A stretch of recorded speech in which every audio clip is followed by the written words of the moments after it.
Thanks, everybody. I apologize. I just noticed it's not a good start, of course, when there's a typo right on the first title slide. So I will fix that, right? This should be the Vienna Manifesto. I'm a terrible speller, but you know, the spell checker doesn't catch something when there's an alternative word. So first of all, just a little bit of background about myself. I'm a professor at Berkeley. I've been at Berkeley for a long time. I came to Berkeley for graduate school in 1982 and never left. So I'm a lifer, as they say. I'm in engineering. I work in computer science and electrical engineering. And fairly recently, I have branched out into more humanistic and philosophical disciplines, and I'll tell you a little bit about what I've been doing there.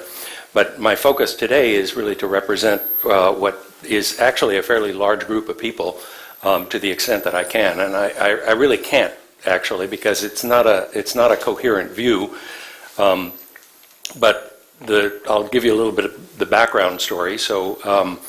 We had a workshop that we organized in Vienna last April, which brought in participants from a wide variety of disciplines. So these were historians of technology, sociologists, psychologists, engineers, computer scientists.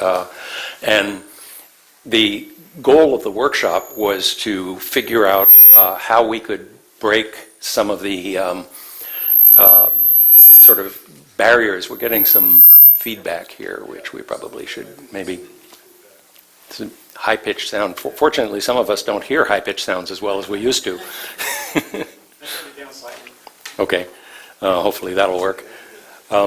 So this workshop was really trying to address the problem of the siloing of disciplines, particularly in the technology world, where a lot of technologists really have very little understanding of humanist disciplines and often, frankly, very little respect for them, which I find exceedingly frustrating. And so the goal of pulling this together was to actually step up our game, particularly in light of the recognition of the way that technology is profoundly affecting our society these days and really changing humanity. So the outcome of that was this Vienna Manifesto, but I really have to give credit to the driving force behind this, who was Hannes Wertner, who was the Dean of Computer Science at the Technical University of Vienna. And he was really the one really pushing this, and ultimately the real author of the two-page manifesto, which I passed out in the handout. I contributed a fair amount to it, but it's really his words. And the whole effort actually came about in part because I've been visiting Vienna once a year for several years as part of an external evaluation committee for the computer science school at the Technical University of Vienna. And over dinner, I was telling Hannes about this fantastic book that I had read by Carl Sigman, which was translated into English. The original German I couldn't read because I don't read German, but the English title for it is a wonderful title. It's called Exact Thinking in Demented Times. And it was about a real revolution in thought that happened largely in Vienna at the beginning of the 20th century, where scientists and humanists and psychologists came together and started kind of re-examining the whole intellectual landscape from a multidisciplinary perspective. And of course, you know, the whole enterprise fell apart when the Nazis took over Austria, and many of the real contributors to the Vienna School, as it was known, disbanded. And so, you know, I suggested to Hannes that it was a good time for Vienna to re-engage intellectually in an integrative effort, because I felt like, you know, I mean, this came about because we were talking at dinner about how profoundly the technology was affecting things like world politics and our societal structure and our relationship with our kids and their relationship with each other and all these things. And so he took that as a mission to get, you know, Vienna to take a leadership role again at an intellectual level, and started putting together this effort. And I am, of course, 100% behind it, even though you couldn't get this group of people to agree on very much, but nevertheless, it gets a profound conversation going. And just a few of the topics that were discussed here, so things like the importance of scrutiny. This one was sort of an eye-opener to me. What are the implications of a technology that is largely designed by amateurs, which the web is, qualifies as that? And there were, of course, some people who came with, fairly politically charged agendas, right? The effect on democracy of the technology, and the internet as a global commons, and the tragedy of the commons that can result from that. So these are just a few of the topics that got discussed, and some of the perspectives that to me were kind of enlightening was, one. There were several sociologists there that were really emphasizing the social construction of knowledge. And, I was sort of brought up with a scientific training with the sort of assumption that knowledge is ultimately trying to ever more closely approximate some ultimate truth that exists there independent of us. And these sociologists were arguing quite the contrary, that actually that the truth that we're iterating towards is actually a social construction. So it was an interesting dialogue there. The fact that amateurs can in fact build things that are game changers was also, I think, a very interesting perspective. Another one was that this observation that computer scientists, I think, have, I don't know, in some ways, through most of my career, I think computer scientists have had a little bit of an inferiority complex. They were, second-rate scientists or not real scientists. The physicists were the real scientists. And, so there was a little sort of, I don't know, a wake-up call quite recently that they need to grow up, because they need to take responsibility for very big things that are happening in society, and they need to engage more seriously with how those things are coming about. And this is analogous to what happened in the first half of the 20th century, where science kind of took off as a way of making wars very much more effective, and creating the atomic bomb and so on. And there was this growing up process and maturation process that forced scientists to engage in a dialogue with the rest of society in a way that they had not really done quite so much before. And I think the same thing is happening with computer science these days. An insight that I'd like to focus on today is that I think there were several people there who had the perspective that we humans have less control than we think. Yes, there's a question here. I think you skipped the pursuit of profit line. Yes, I will come back to that. But let me just say a word of that, right? The pursuit of profit, I think, is something that I am going to talk about a little bit, because there's a perspective on that is even scarier than the sort of cynical one that it's just, human greediness that is creating all our problems. It's actually it's a scarier perspective. So I'll come back to that. Don't let me get away with not coming back to that. Okay? And if someone shouts a question, try to repeat the question so that we get a good recording. Right. The question in this case was that I skipped the politically charged bullet item about the pursuit of profit as a threat to individualism. So let me start with this question of how much control do we really have? I mean, there's an assumption that me and my colleagues have had, and that I no longer hold, but frankly that I held for a long time, that what engineers and technologists do is they design things that didn't exist before. And those things are outgrowths of the creative processes in our brain, and we are the creators of those things as individuals. I don't think that's actually true. And I'd like to give that perspective. And I'd like to give it through an illustration of one of the problems that I think everyone is kind of familiar with these days, which I have called the information apocalypse. Okay, so imagine a scenario. Now this requires significant suspense of disbelief. Assume all the information on the internet is true. Okay?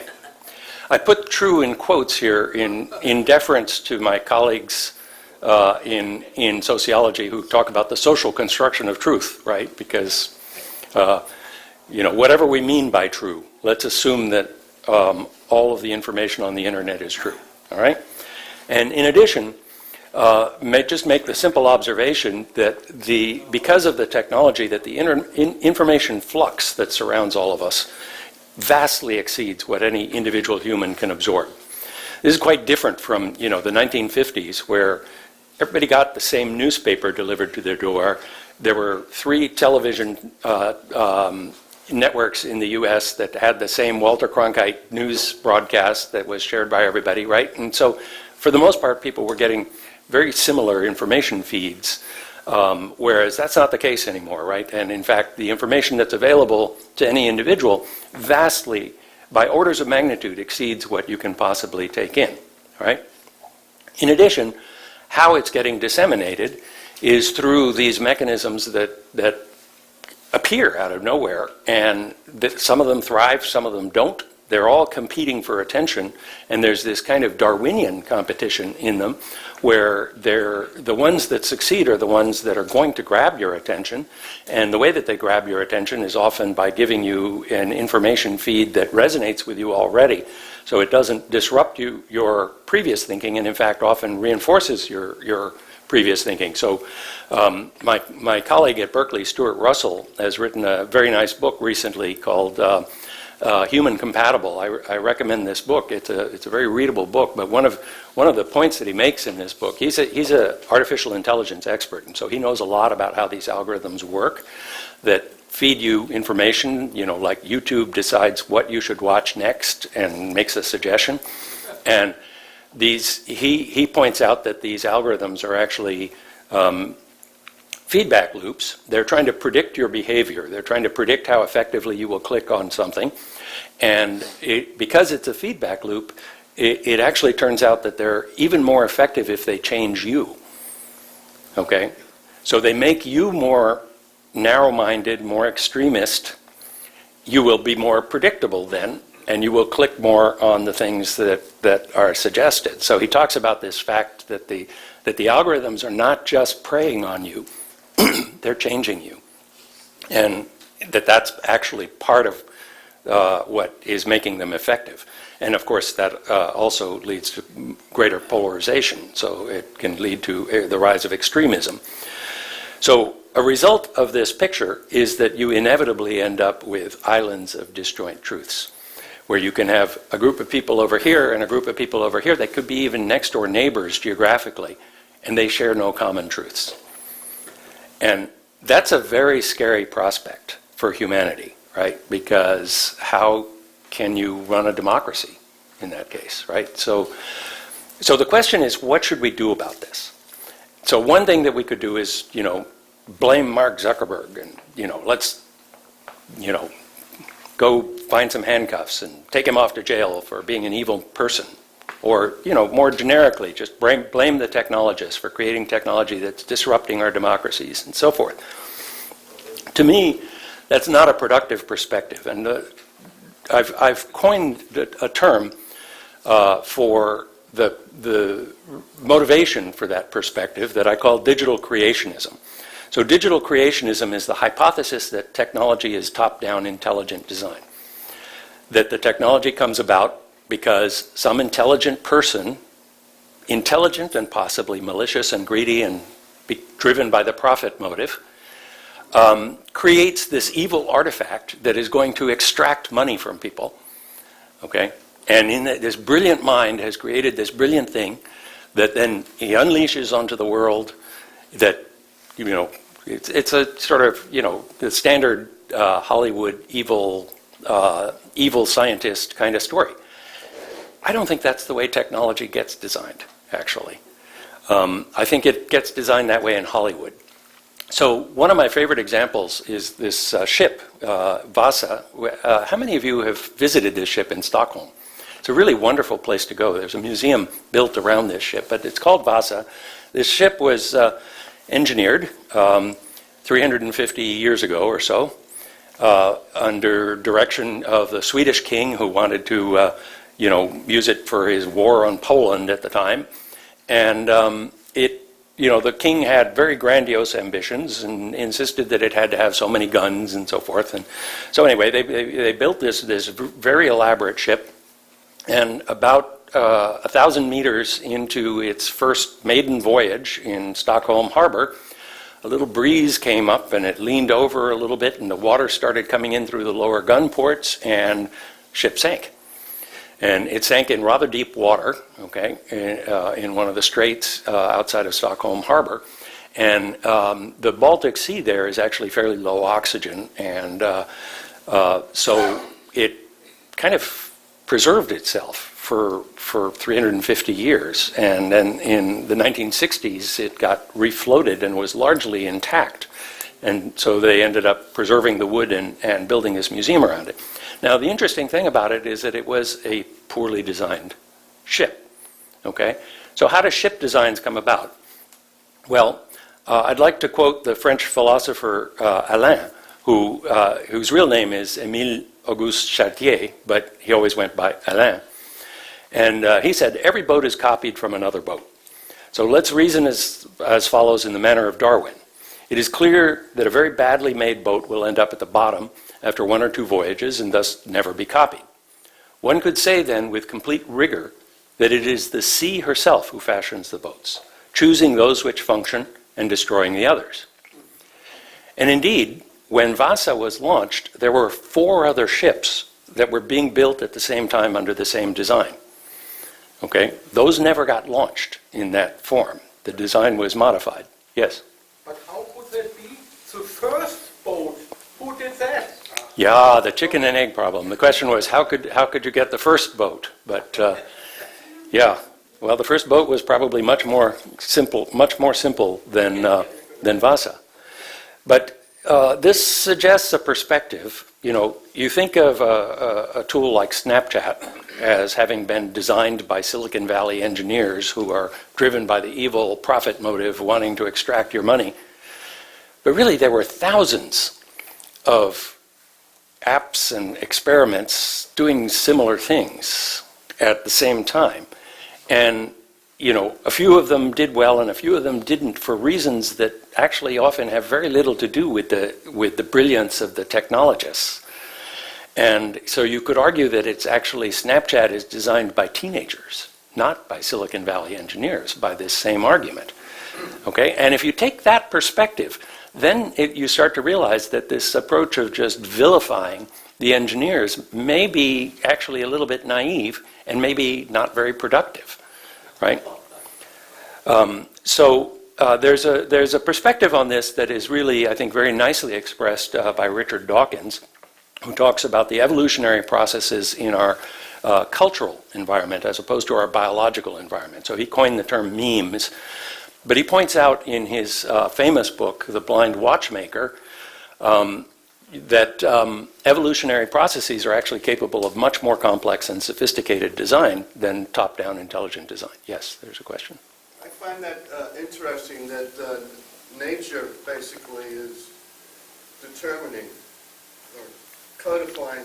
But the other part that you said with the teenagers is that an inference that nature as well as the market is determining what's successful. You're right. So the question was that this gentleman in the audience is pointing out that nature and the market together are determining what is successful. And I think that Dawkins would absolutely endorse that perspective. Yes. Question. So evolution takes a long time, and seems like change here is happening very quickly. Yeah, so the question is that evolution takes a long time. Actually, evolution doesn't take a long time. There's a sort of, even biological evolution can happen really quite quickly. And there's been a revision in thinking about biological evolution recently, that it's not, when I first learned about evolution in school, I actually got taught it in school. Some schools don't teach it, but I was taught that it was random mutation followed by natural selection. And people refer to this as the neo-Darwinian perspective. But most evolutionary biologists realize now that random mutation actually can't explain many of the things that we see in evolution. For example, the development of antibiotic-resistant bacteria cannot be explained by random mutation and natural selection. And so biologists have found mechanisms that are not very random, in fact. So there's a lot less randomness even in biological evolution. So evolutionary processes do not have to have the sources of mutation be random. And when they are random, in fact, it does lead to very slow evolution, because the fact is most random mutations are deleterious.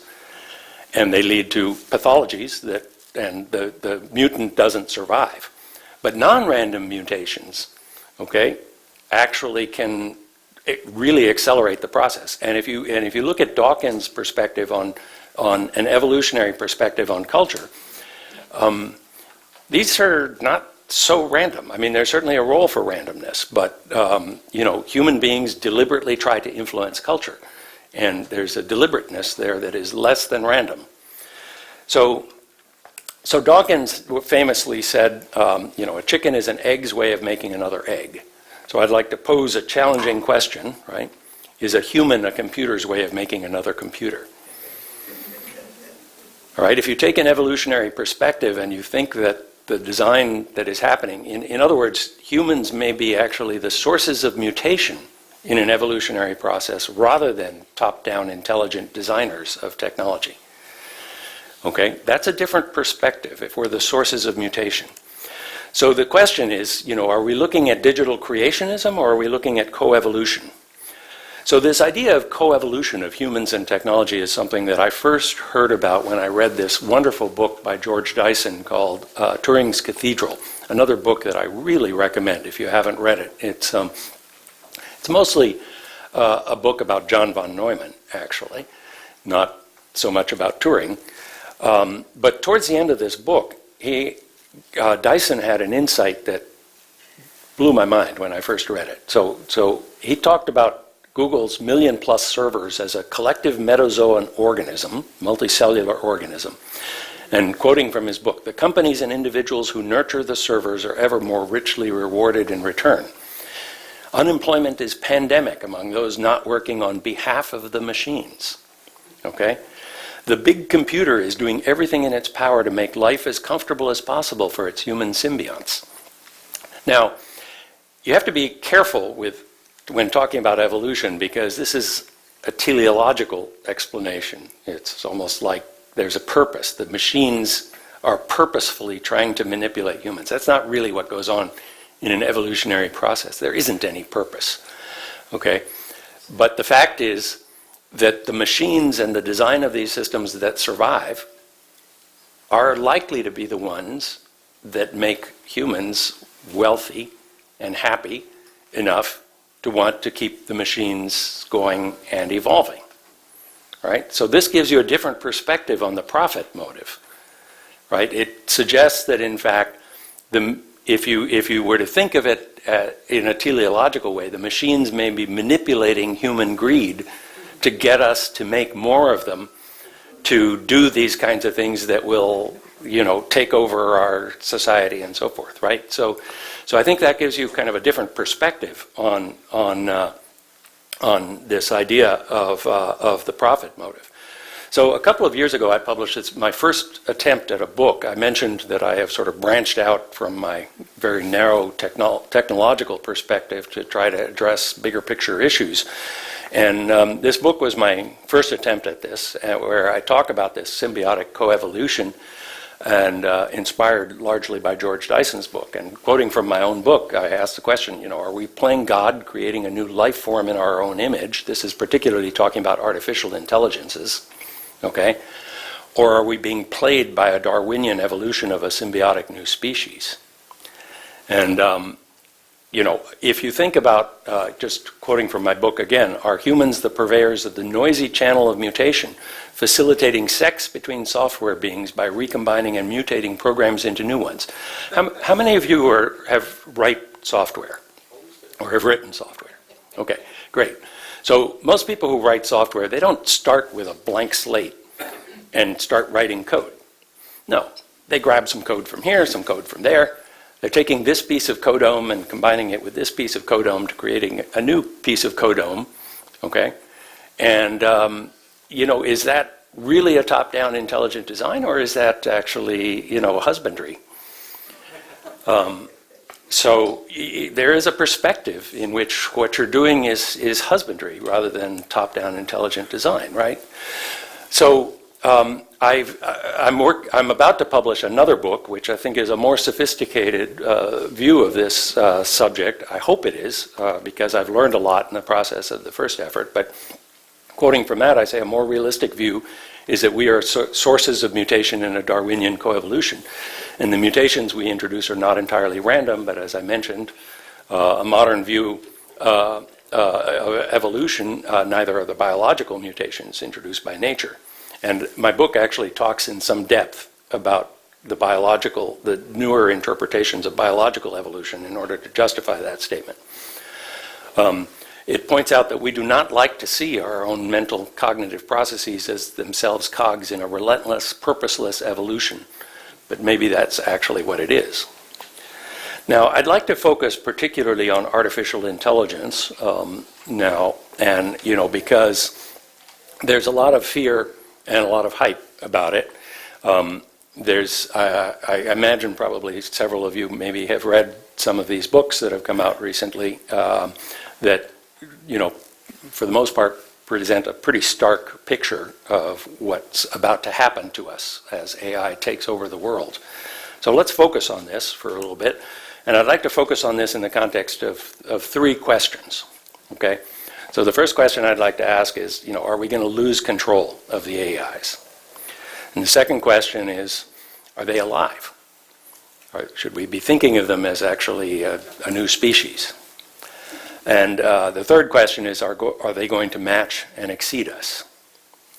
So let's start with, are we going to lose control of them? And I think you're not probably going to find surprising my answer, given what I've talked about in a coevolutionary process, which is essentially that, no, we're not going to lose control of them. We never had control of them. Okay? And, we think when we talk about having control, we think of the single designer who can choose to do this or do that. But that's not how the technology is evolving, right? It's really not how it's evolving. And so if we are in control of it, who is in control of it? I know I'm not. And I'm pretty sure there's no individual you can find. There's probably no collection of individuals you can find that are actually in control of it. So that's kind of an interesting perspective, and that of course has, if you understand that, it has a profound influence on what you should be doing from a policy perspective.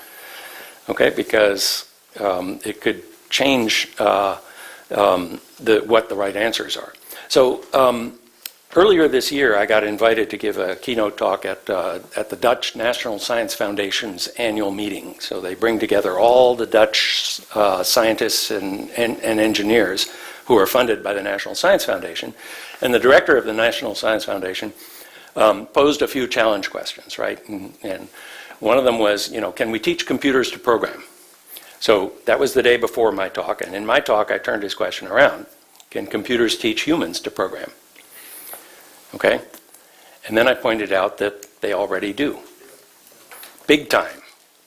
Okay?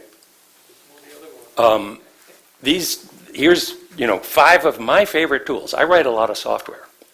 I use these tools really intensively, and they teach me how to program. There's absolutely no question about it. Okay? So the tools, of course, were the result of software engineers, but they were based on previous tools that affected those software engineers. So there's this whole feedback process where the thinking that a software engineer does is influenced by the software, and the software that is the outcome of the engineering is influenced by the thinking, and this thing is going kind of on its own and really quite far from top-down intelligent design. So with that perspective, we really are not in control, and therefore we're not going to lose control. So are they alive? Well, so this idea of technology being alive, I first saw in this book by Kevin Kelly, What Technology Wants, another really interesting read. Kelly is a fantastic writer. But he talks about the technium as the seventh kingdom of life. Now, the biologists argue about how many kingdoms of life there are, and it seems like it changes every 10 years or so. But at the time that he wrote this book, there were 6, at least among some biologists. So this was the 7th. Kelly, unfortunately, includes pretty much all technology in this. So, even things that are quite far from living things, like a hammer or a wrench. But to me, software systems resemble living systems much more than a hammer or a wrench, and they have characteristics that enable them to interact with their environment relatively independently of humans that a hammer and a wrench don't really have. And so, but nevertheless, the question still stands, and Kelly makes a compelling case that technology actually could be viewed as a living thing. So if you go to the Wikipedia page on life, at least at one point, Wikipedia pages are always changing, but one of the things that Wikipedia listed was these 7 requirements for something to be considered a living thing. Now, biologists are always debating on the boundary. Is a virus a living thing or not? Is it just non-living molecular machinery, or should we promote it to actually being something that we call alive? Well, that boundary, it turns out, is pretty fuzzy. Okay, and the fact that it's fuzzy should give us pause about simply refusing to accept our technology as actually being a living thing. Because if you look at each of these 7 things, you could argue that Wikipedia, as an entity out there that has been living since 2001, more or less continually. It was started interacting with its environment in 2001, and has been interacting with its environment continuously since then.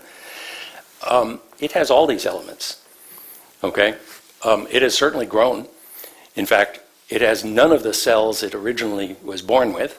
Okay, none of the processors it was running on are still operating Wikipedia, but it nevertheless continued more or less uninterrupted during that time. It's reproduced, right? I mean, GitHub wikis are a total spin-off. It responds to its environment, obviously. It has a cellular structure. There's, I think, 5 or 6 data centers worldwide now, each of which consists of quite a number of servers, all interconnected. It does derive energy from chemical reactions, mostly burning natural gas, but there's other sources.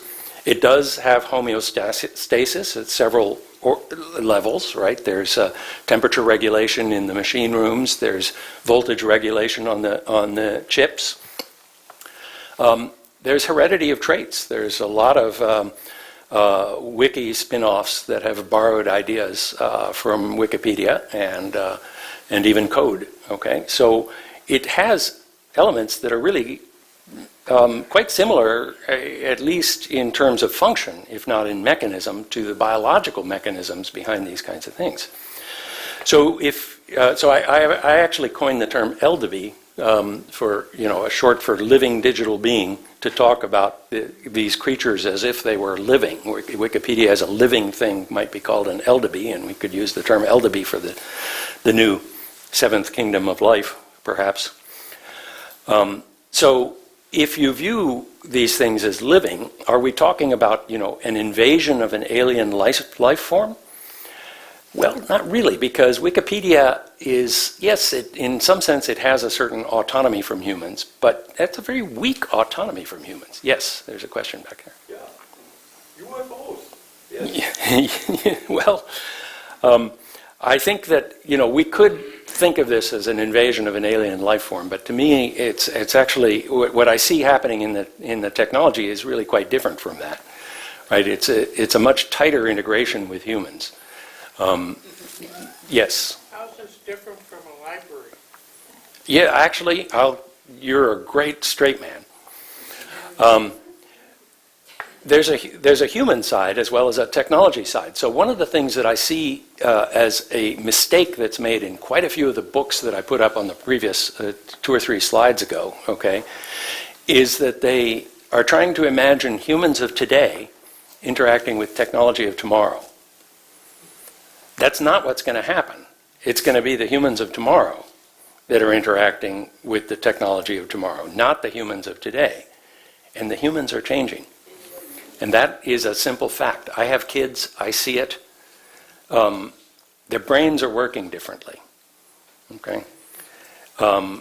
There's a human side to this coevolution. So this is this Sumerian tablet from around the year 2350 BC. Okay? When humans finally deciphered the Sumerian writing, it was profoundly disappointing. They expected to find stories and poetry and, but no, it was accounting.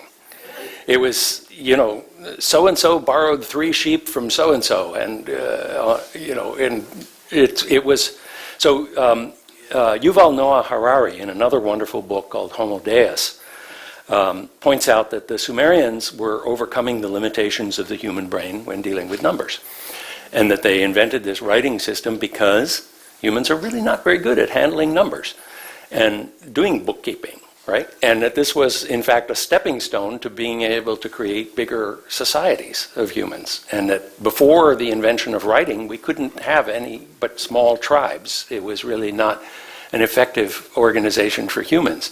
So we needed this technological prosthesis in order to be able to grow our societies, and the humans changed in really profound ways in the process. Not just culturally, also biologically. There were biological changes which were slower, okay, but humans in this time period have changed biologically. One thing that has happened is our brains have shrunk about 10% in the last 10,000 years, okay? And some biologists speculate that a big part of the reason for that is an increased use of intellectual prostheses, that our survival doesn't depend quite as much on really complicated brain structures because we can write things down, okay? It's an interesting perspective, right? So if you think of these technologies as actually as intellectual prostheses that are functioning together with our brains, right? Not just separate from them. They're not things we're interacting with as external environmental things. They actually become part of our thought processes. Then you start to realize that humans are changing right along with the technology. Now, what about this question of reproduction? So reproduction, heredity, mutation, in order to think of technology as a living thing, we really need to be able to think of whether this happens with technology. And this is a picture of my Apple Watch, which rather strangely, every once in a while, reminds me to breathe. I didn't know I had forgotten to breathe, but it does that. But anyway, I've had this watch for a couple of years, and it hasn't reproduced yet. Every morning I still only find one watch there. But one interpretation of that is maybe I should think of it more as kind of like a worker bee, right, which is sterile, and the queen bee is in Cupertino. And this particular worker bee is, in fact, part of the success of that colony. And there certainly is mutation happening there, okay, and inheritance, right? Each generation borrows quite a lot from the previous generation. And in fact, there's even cross-species effects, right? There's imitators in other companies that will try to create similar watches. So we shouldn't rule out this idea that there is reproduction and mutation happening. So quoting from my own book, right, if computers and software form organisms, then they depend on us for their procreation. We provide the husbandry and serve as midwives. In exchange, we depend on them to manage our systems of finance, commerce, and transportation. But more interestingly, the machines make the humans more effective at the very husbandry that spreads the software species, right? So the software survives and evolves only if the company survives and evolves, right? We've all seen this happen in Silicon Valley, right? A startup company happens around some software, company dies, so does the software, right? So if the software is to survive in a Darwinian way, the company needs to survive and the software needs to do whatever it needs to do to get the company to survive if it's going to survive in a Darwinian way. Right? So that gives you a different interpretation, and it suggests a different approach to policy decisions. So will we become cyborgs? Are we going to integrate the technology into our biology? Well, to some degree, we already integrate technology into our biology, right? You all blur now. So that's not a terribly new thing, but there's a more profound interpretation which also speaks to this question of the speed of evolution. So Lynn Margulis was a tremendously influential molecular biologist who established what is now a well-understood, a well-accepted hypothesis that eukaryotic cells, which are the cells that are in plants and animals, which have a nucleus and mitochondria and various other organelles in them, that those did not evolve through random mutation of simpler cells, prokaryotes. That was the old Darwinian view, that random mutations happened and the cells got more complicated. And her story is, that's not what happened. What happened was one bacteria ingested another and decided not to digest it. Okay? And the two started working together. And they were their survival prospects were better as a consequence, right? And so so the story there with biological evolution is really quite different from random mutation. It's more like, hey, let's get allied, and we will do better together. Almost deliberate. It's hard to put any deliberateness in cells, of course, but it's not really quite so random, right? So answering this question, right, are they alive? Well, really it depends on what you mean by alive, and even biologists don't agree on that for biology. But the point that I would really like to make is that it can be useful if we think of technology and as if it were a living thing, because it has many of the elements of a living thing. And the way that it's interacting with us also has elements of a symbiosis, and it can be, not all symbioses work out well, right? Sometimes, I mean, a really good example is, C. diff is a bacteria that we have in our gut, that most of the time it doesn't do us much harm, but occasionally, if it's allowed to run rampant, it will kill us. It will kill the host, okay? So you can have pathologies that arise even in symbiotic relationships. And maybe if we understand our relationship with technology more as trying to control the pathologies, right, it might lead to more productive policies. So that's a story that I have developed at quite some length in this new book, which is going to be out in January. So the third question that I have, and the last one, is are the AIs going to match or exceed us? Well, computers already exceed us in many dimensions. So I think the interesting question is, will they match us? Okay. I would like to quote from Arthur C. Clarke, because I think that it's quite prescient that he wrote this in 1968. As part of the production of the 2001 Space Odyssey. He said, and eventually, even the brain might go. As a seat of consciousness, it was not essential. The development of electronic intelligence had proven that. The conflict between mind and machine might be resolved at last in the eternal truths of complete symbiosis. But was this even the end? A few mystically inclined biologists went still further. They speculated that the mind would eventually free itself from matter. Okay? 1968, he said that. Okay, so there's a lot of people today who actually buy this. There's people, I had a freshman student show up at a freshman seminar I was teaching who was absolutely committed to the idea of being immortal. And she was going to work on developing the technology that would allow her to upload herself into a computer so that she could live forever. And it's not an uncommon perspective. And people also talk about teleportation, of transporting humans. People talk about the singularity, a very closely related concept, and the question of whether we really are software and data. Is that the essence of what our individual human selves are?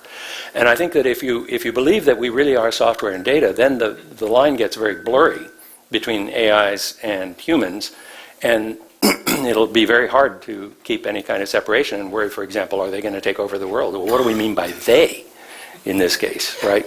They become us. So I think that this question is important. And how many of you have read this book by Max Tegmark?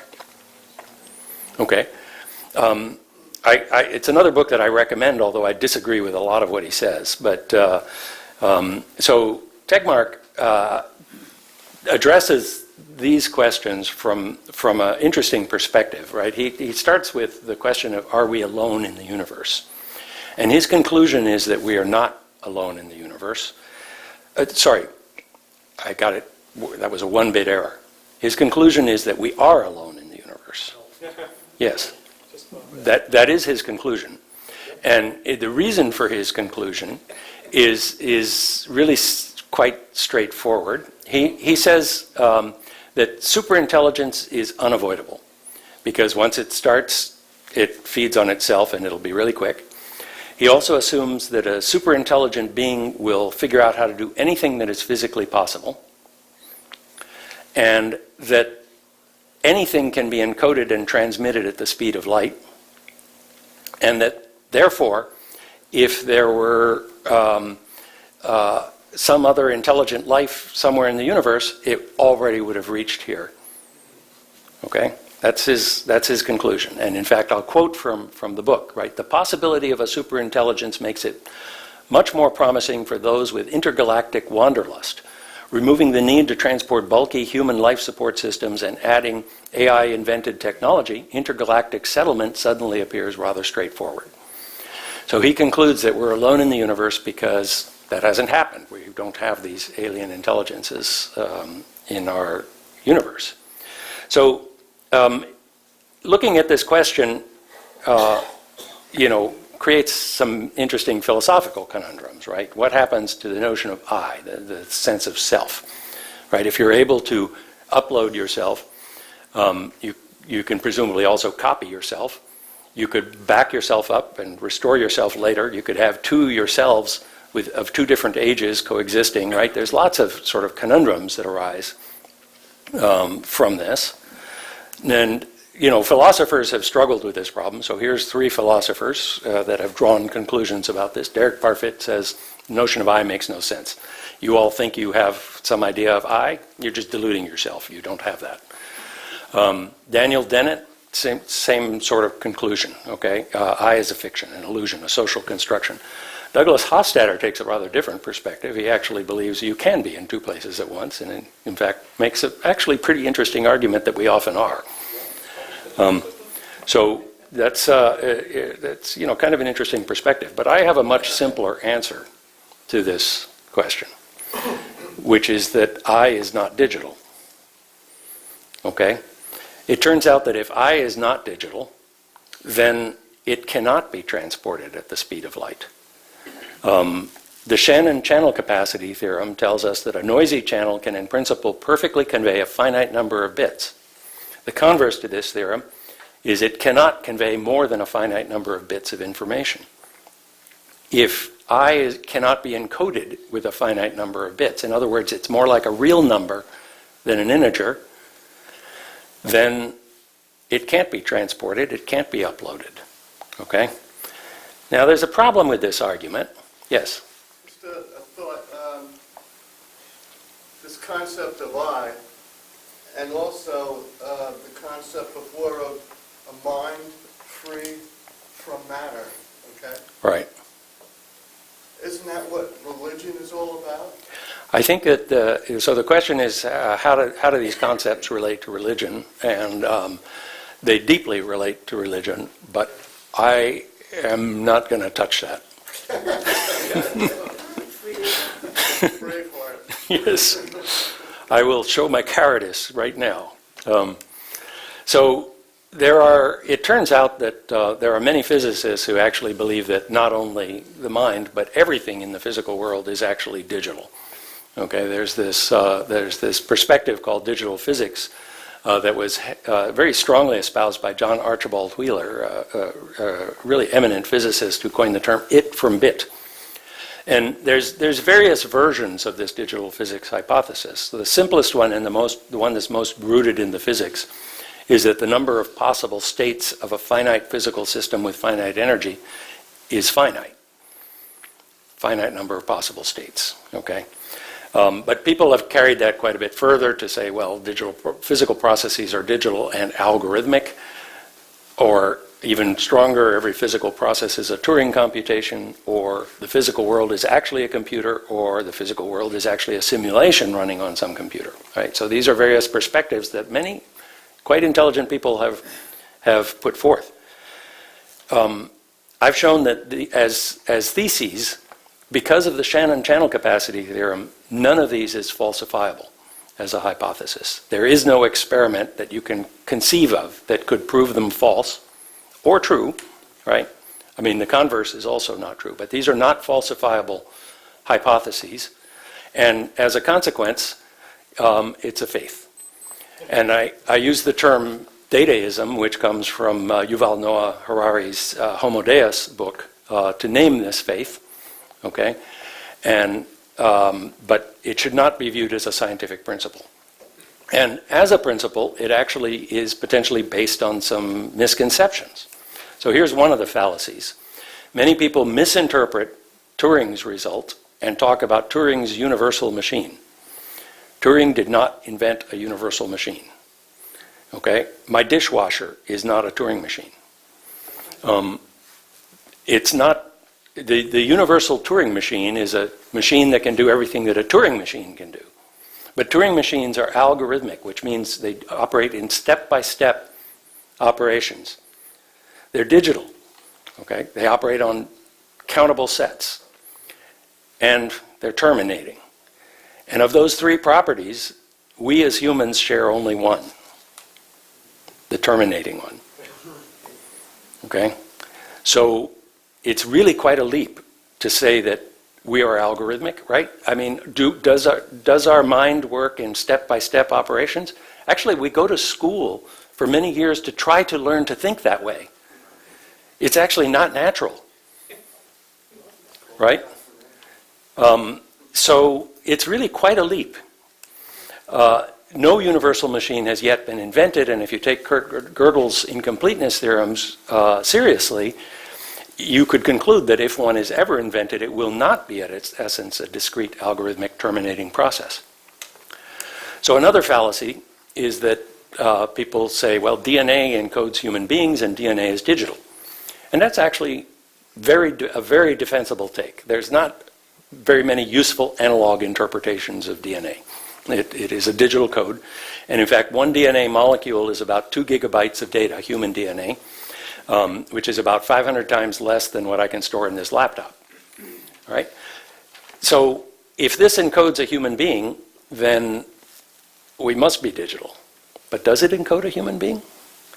It is organic. I'd like to point out that every one of us in this room is part of a biological process that has been alive for 4 billion years with no break, no gap, okay? We didn't spring forth from a digital code of DNA. That's just not the way it happened, okay? So thinking of the DNA as the encoding of what we are is actually pretty misleading. And you know, biologists understand that there's a lot more to heredity than DNA, in fact. Yes? Yeah, just regarding DNA, we have a nice global meeting. Should we make a DNA together? Where are we from? But after 100 years, it doesn't work anymore, huh? I'm not sure I understand the question, so I can't repeat So it. that we make DNAs, how many percent have you from me? Yeah, Oh. from my family, that way, that way? Common background. Yeah, oh yeah, there's a tremendous commonality. We're all cousins. Yeah, yeah. Okay, so there's another fallacy, which is neurons fire discretely, and neurons combine to realize logic functions. This was a perspective put forward famously by McCulloch and Pitts in the 1940s.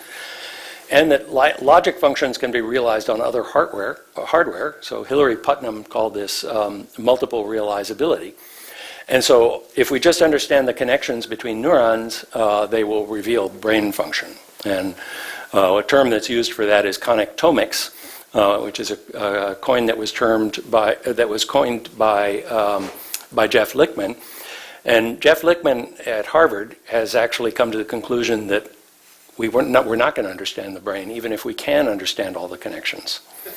Okay, and he's done some very extensive mapping of the detailed brain structure of tiny segments of mouse brain, and has found that it doesn't look very digital at all. And there's lots of things that are affecting the behavior of the brain that are not at all like the digital firing that we might naively think of as what analogously goes on in a computer. Just a simple example is Putnam and McCulloch and Pitts in their paper didn't consider the timing of firings. Does timing matter? Probably. In fact, certainly in many cases, right? So they looked at rather simple structures and said, okay, well, if we ignore timing, this will realize as a logic function, so that we can realize it some other way. But, just the fact that there are digitally realizable functions in something doesn't mean that the whole thing is digital, right? That's an erroneous conclusion. So if cognition is not a digital algorithmic process, then your mind is entirely your own, and you will never be able to upload it, I'm sorry to say. You will never be able to transport it to some other planet. You will never be able to back it up and restore it later. And my claim is that we have not yet invented the technology to make cognitive AIs if that cognition is in fact not digital. So returning to the Vienna Manifesto, I've raised a whole bunch of issues, that some of which were discussed at this meeting, not all of them obviously, but the key thing here is that the story is a lot more complex about our relationship with technology than many technologists believe. And I think this digital creationism perspective is very widespread among technologists, and I think we should expose it as the fraud that it is. And that will help us understand how we can guide the process in more intelligent ways. In order to do that, however, we need to be looking at other fields besides our own little technological fields. And we need to be talking to sociologists who understand how society evolves. We need to be talking to biologists who understand how evolution has happened in nature. And we need to be talking to philosophers who have thought about many of these questions in profound ways. So it's a call to a multidisciplinary approach. And it's also a call for humility. I think that part of the digital creationism perspective is kind of an arrogance that if we're just smart enough, we can design anything. And I think we should be a little more humble than that. And so in conclusion, the points that I've made is I believe we are in the midst of an information apocalypse. I haven't offered any solution for that. I don't know what the solution is. I think we have a very big problem there. And yes, there's a question. I like the old saying, "Vive la différence." Vive la différence. That's an excellent perspective, because the other thing that I'm saying is that digital and computational technology does have limitations, and it might well be that humans are fundamentally different from the computers and the software that we're building. And if there is a fundamental difference there, and we can figure out how to make ourselves work symbiotically with the technology and manage the pathologies that will inevitably emerge, but manage them as pathologies, treat it as a health problem, not as an invasion of an alien life form, not a war of the worlds, but a health problem. That we might, in fact, end up with much more sound policy decisions. So, If we were all identical, we'd die of boredom. We would die of boredom if we were all identical. That's a very good point. Yes, I have several questions. I'll pass the microphone around in the order that you raise your hands. And hold the microphone close to your mouth. Thank you.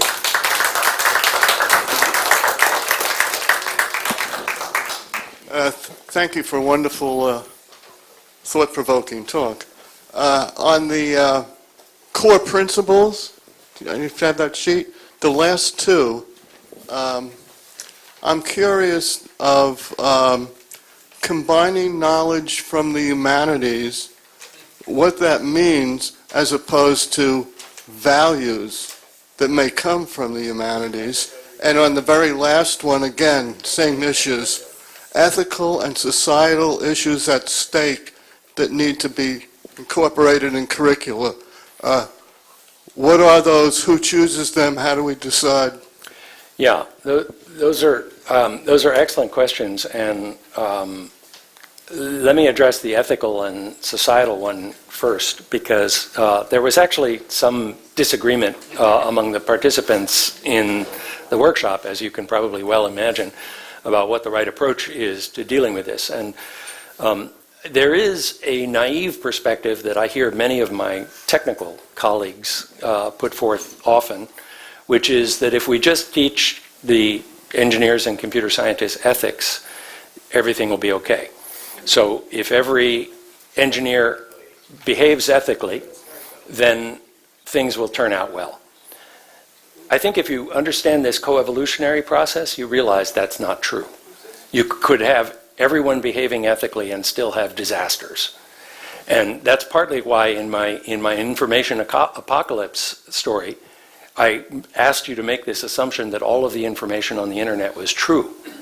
Because even if it is, we can still get a disaster. And so the issue isn't, I mean, a lot of times people say, oh, it's all the fake news that's the problem. It's not just that. It's not just the fake news. If we could get everyone to behave ethically about stuff they post online, and so that they post only things they know to be true, we still have a problem. Right? So teaching ethics is not the panacea that it might be. And so that's part of the reason that that bullet item is on there, is we need to have that dialogue. And that dialogue is not an easy one, because a lot of my colleagues also say, well, all right, ABET accreditation requires us to have an ethics course. I can teach an ethics course because I'm an ethical person. That's obviously someone who has never read philosophy, right? Because ethics is a very difficult subject. Yes, he's in charge of the questioning, right? So, No, I'm just next. Oh, you're next. What I wanted to find out is whether you voted for this manifesto and whether you agree with it based on your talk. No, there was no vote. It was a very autocratic thing by Hannes Werthner, who took under advisement input from all the people that are listed as authors, and then sometimes ignored their advice and went ahead and put something down. I really credit him with doing that, though, because a big part of the goal is to get conversations going. And even if you disagree strongly with some element of what it says, it gives you something to talk about then. So, but yes, it was not a democratic process. I fear that if you tried to do this in a democratic way, we would end up in an extremely watered-down document. Or no document at all. Or no document at all, yes. I'm surprised that all the science trying to imitate humanity in way of thinking and behaving and all these things, and there are homeless people sleeping in the street, no education, no care for. And what's the use of having an animated animal? I mean, there are a lot of animals to use, and we have the organic world is still going on. Is science going military-wise, and this is probably will be used to conquer the whole world by dumbing all those people, the organic people here, and control everything, and they become the people, the group that will eat each other, and eventually the end of humanity? Well, I think, you reflect a perspective that I think is not uncommon. But, yeah, do you have an organization here that one can belong to and work with? I am not aware of an organization, but I think having one would be a good idea, perhaps, to get people talking. Yeah.